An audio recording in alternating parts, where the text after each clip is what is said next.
बिस्मिल्लाहिर्रहमानिर्रहीम, अस्सलाम वालेकुम। मैं फैज़ान रिजवी और आप मेरे यूट्यूब चैनल और फेसबुक पे देख रहे हैं। आज 29 मार्च 2023 है, दिन है जी वेंसडे, बुध का। 399 रोज़ आज मुकम्मल हो गए रूस और यूक्रेन के दरमियान जारी जंग, और तकरीबन 400 रोज़ मुकम्मल होने के बाद इस जंग के अभी भी दो पार्टियां ऐसी हैं जिन्हें कोई फ़र्क नहीं पड़ता अगर ये जंग आगे 1-2 साल भी जारी रहती है, और दो पार्टियां ऐसी हैं जो ये चाहती हैं कि ये जंग कल बंद हो जाए, अमन हो जाए, कोई सा पीस फार्मूला जो है वो इम्प्लीमेंट हो जाए। चारों पार्टियों का आपको बताऊंगा कि कौन सी पार्टियां हैं, और यूक्रेन के फौजियों की रियलिटी पर मबनी एक वीडियो भी है, इस वीडियो के अंदर आपके साथ शेयर करूंगा वो वीडियो भी। पहले मैदान जंग की बात कर लेते हैं, जहां पर बहुत दिनों के बाद जो वागनर के चीफ हैं येवगेनी प्रिगोजिन, उन्होंने एक ऑडियो मैसेज जारी किया, बहुत important audio message. Yevgeny Prigozhin ने कहा कि बखमुत की बैटल के अंदर प्रैक्टिकली हमने डिस्ट्रॉय कर दिया है यूक्रेन की फोर्सेस को, और वागनर के चीफ ने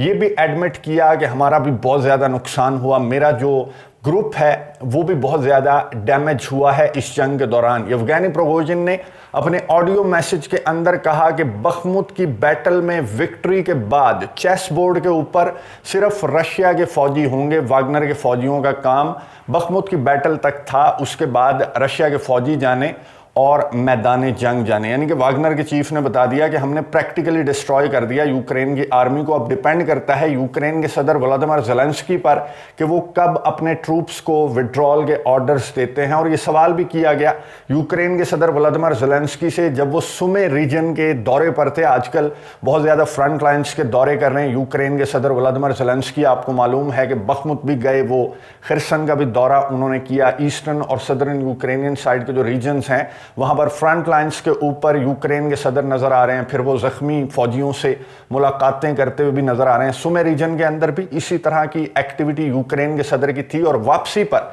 ट्रेन के अंदर इंटरव्यू दिया यूक्रेन के सदर ने, खुद को लेकर बहुत ज़्यादा सीरियस हूं कि कहीं व्लादिमीर पुतिन हमारी वीकनेस को, हमारे ब्लड को स्मेल ना कर लें और ये कैश ना कर लें विक्ट्री। चाइना के सामने, पूरी दुनिया के सामने कोई अमन फार्मूला इंप्लीमेंट ना हो जाए जिसमें हमें अपने इलाके रशिया को देना पड़े। तो ये वजह है कि यूक्रेन के सदर व्लादिमीर ज़ेलेंस्की जानते बूझते हुए भी कि क्या सिचुएशन है बखमुत के अंदर, वो सामने आई यूक्रेन के सदर व्लादिमीर ज़ेलेंस्की की। एक महीना पहले भी यूक्रेन के सदर ने, जब चाइना के सदर शी का दौरे रूस था, उस दौरान यूक्रेन के सदर ने चाइना के सदर को कहा था कि इधर से भी होते जाओ, मेरे से भी मुलाकात कर ले। तो एन इस स्टेटमेंट के सामने आने के बाद एंटनी ब्लिंकन साहब आ गए थे ब्रीफिंग देने, और आज भी यही हुआ कि यूक्रेन के सदर ने जब चाइना के सदर शी को मुखातिब करके कहा कि कीव आए, यूक्रेन आए, मेरे से मुलाकात करें, अपना पीस फार्मूला डिस्कस करें, तो फौरन एंटनी ब्लिंकन, अमेरिका के सेक्रेटरी ऑफ स्टेट की स्टेटमेंट सामने आ गई कि ना ना ना ना ना,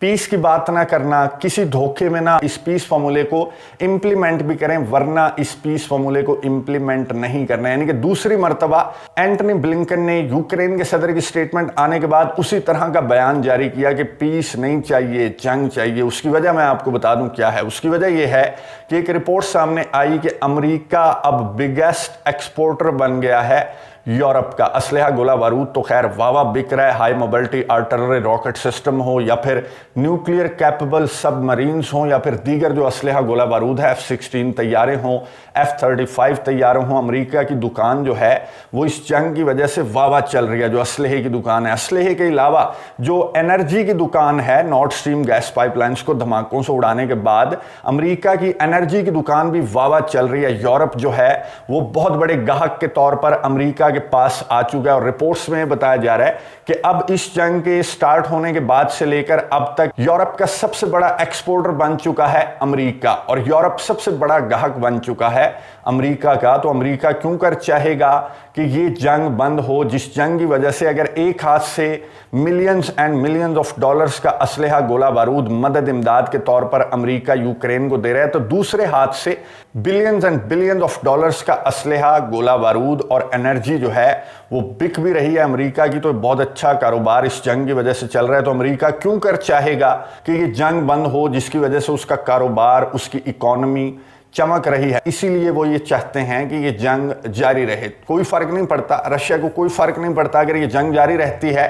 तो ये आपको वीडियो नजर आ रही होगी, ये रशिया के वजीर दिफा हैं जो कि दौरा कर रहे हैं एक वेपन इंडस्ट्री का और यहाँ पर मुआयना कर रहे हैं कि किस तरह से हथियार बनाया जा रहा है और जो ऑर्डर्स प्लेस किए हैं रशिया ने और एक डेडलाइन दी है वेपन इंडस्ट्री को कि ये ऑर्डर्स जो हैं इस डेट पर हमें चाहिए। इस बात को मेक श्योर किया रशिया के डिफेंस मिनिस्टर ने इस दौरे के दौरान के जो हमारे ऑर्डर्स हमने प्लेस किए हैं वो हमें टाइमली डिलीवर हो जाएं। इस हिसाब से जो हमारी वेपन इंडस्ट्री है वो असलहा बना रही है या नहीं। ये जो आपको वीडियो नज़र आ रही है अब तवातर के साथ रशिया के डिफेंस मिनिस्ट्री की जानिब से ये वीडियोस जारी की जा रही हैं जो कि ना कोई मिलिट्री एक्सरसाइजेस हैं ना मिलिट्री ड्रिल्स हैं, बल्कि ये एक्चुअली मैदान जंग के मनाजिर हैं जो आपको नज़र आ रहे हैं रशिया की जानिब से जारी किए गए हैं, जिसमें एक जानिब तो Su-25 जो लड़ाका तैयारा है रशिया का वो दिखाया जा रहा है कि किस तरह से वो बमबारी करता है, वो यूक्रेन के ठिकानों पर जाकर उन्हें टारगेट करता है। और दूसरी जानिब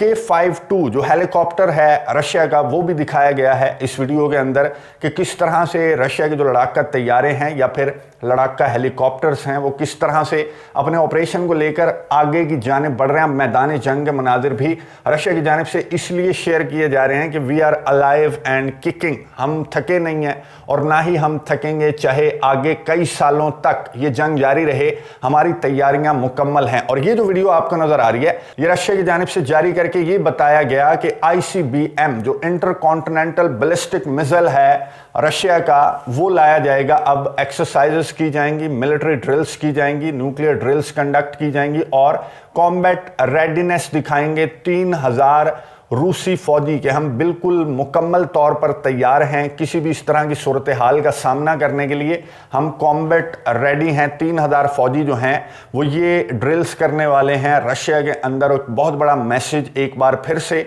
रशिया की जानिब से अमेरिका और उसके इत्तेहादियों को दिया गया कि ना सिर्फ टैक्टिकल न्यूक्लियर वेपन्स हम बेलारूस के अंदर डिप्लॉय कर रहे हैं बल्कि हम आपको ये भी दिखा देते हैं इंटरकॉन्टिनेंटल बैलिस्टिक मिसाइल। अगर आप भूल गए हैं तो याद रखें कि ये भी हमारे पास मौजूद है, किसी भी सूरत हाल में हम इसको चलाना भी जानते हैं, इसलिए कॉम्बैट रेडीनेस दिखाई जाएगी 3000 रूसी फौजियों की जानिब से। रशिया मुकम्मल तौर पर इस जंग को अफोर्ड करता है, रशिया के पास असलहा इंडस्ट्री भी है, रशिया के पास इंटरकॉन्टिनेंटल बैलिस्टिक मिसाइल्स भी हैं, रशिया के पास बहुत बड़ी आर्मी भी है, इसलिए रशिया आने वाले कई सालों तक इस जंग को अफोर्ड करता है। और दूसरी पार्टी जो इस जंग को अफोर्ड करती है वो यूक्रेन है। उसकी वजह क्या है? क्योंकि अमेरिका इस जंग को ना सिर्फ अफोर्ड करता है बल्कि अमेरिका चाहता है कि ये जंग जारी रहे। उसकी वजह मैं आपको बता चुका हूं, क्योंकि अमेरिका की दुकान चल रही है इस जंग की वजह से। ये दो पार्टियां हैं, रशिया और अमेरिका, ये दोनों ममालिक जो हैं वो इस जंग को अफोर्ड भी करते हैं और आगे लेकर चल सकते हैं। अगर सालों भी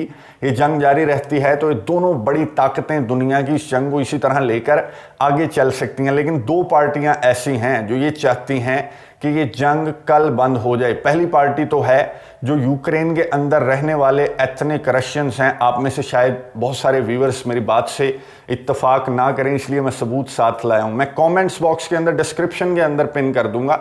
डिस्क्रिप्शन के अंदर आपको मिल जाएगा ट्विटर का एक लिंक। वो ट्विटर का लिंक आपने खोल कर देखना है कि जो वेस्टर्न मीडिया दिखा रहा है यूक्रेन के फौजियों का चेहरा वो क्या है और रियलिटी क्या है। उस वीडियो क्लिप में आपको साफ साफ नज़र आ जाएगा कि किस तरह से जो यूक्रेन के अंदर रहने वाले एथनिक रशियंस हैं वो किस तरह से तंग हैं और किस तरह के एटीट्यूड का सामना करना पड़ रहा है उन्हें यूक्रेन के फौजियों की जानिब से। जाहिर है billions and billions of dollars का असलहा गोला बारूद खा पी कर यूक्रेन की आर्मी जो 22वें 23वें नंबर पर थी रैंकिंग में, अब वो 15वें नंबर पर आ चुकी है। जो रिसेंट रैंकिंग है मिलिट्री पावर की उसमें 15वें नंबर पर यूक्रेन की आर्मी इसलिए आ गई क्योंकि आधी दुनिया का जो असलहा गोला बारूद है वो यूक्रेन को खैरात के तौर पर मिल गया। वो वीडियो मैं आपको डिस्क्रिप्शन बॉक्स में दे दूंगा, ट्विटर का लिंक है, वो क्लिक करके आप देख सकते हैं। तो पहली पार्टी तो जो ये चाहती है कि कल अमन हो जाए और कल हम रशिया का हिस्सा बन जाएं, वो हैं यूक्रेन के अंदर रहने वाले एथनिक रशियंस। और दूसरी पार्टी जो ये चाहती है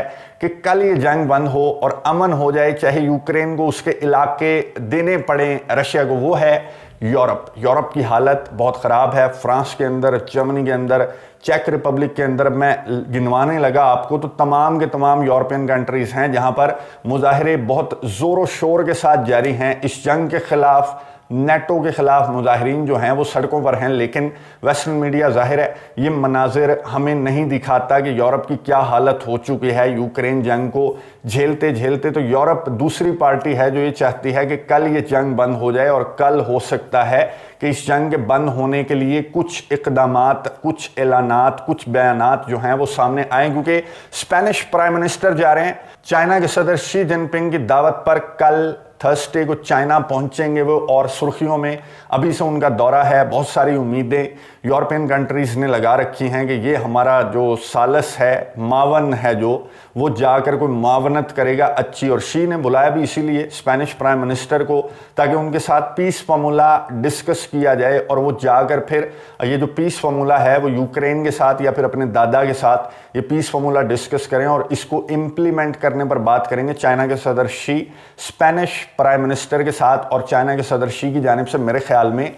स्पेनिश प्राइम मिनिस्टर को कहा जाएगा कि क्यों थक रहे हो इस जंग में, और तुम ना अफोर्ड करते हो। सारी सिचुएशन सामने नजर आ रही है कि यूरोप की इकॉनमी जो है वो डाउन टू अर्थ जा चुकी है, इसलिए ये पकड़ो मेरा पीस फार्मूला, जाओ मावन के तौर पर और इस पीस फार्मूले को इम्प्लीमेंट करने के लिए इकदामात करो। लेकिन मैं आपको यहाँ ये याद दिलवा दूँ कि स्पेन वही मुल्क है जो ना सिर्फ यूक्रेन के साथ इस जंग में ज़ाहिर साथ दे रहा है, बल्कि भर भर कर असलहा गोला बारूद स्पेन की जानिब से अभी रिसेंटली जो है वो टैंक्स देने का ऐलान किया गया है। 8 अप्रैल का कहा गया है स्पेन की जानिब से कि टैंक्स यूक्रेन को मिल जाएंगे। बहरहाल किस हद तक ये मुलाकात सक्सेसफुल रहती है in terms of peace negotiations की जो बातें हैं उसको लेकर किस हद तक ये मुलाकात सक्सेसफुल रहती है, या फिर यहाँ पर भी दादा जो हैं वो अपनी दुकान को चमकता देखते हुए कोई छड़ी घुमाएंगे और ये मुलाकात भी उसी तरह से नाकाम हो जाएगी जिस तरह पहले जो नेगोशिएशंस, पीस की जो मुलाकातें हैं, जो कोशिशें हैं,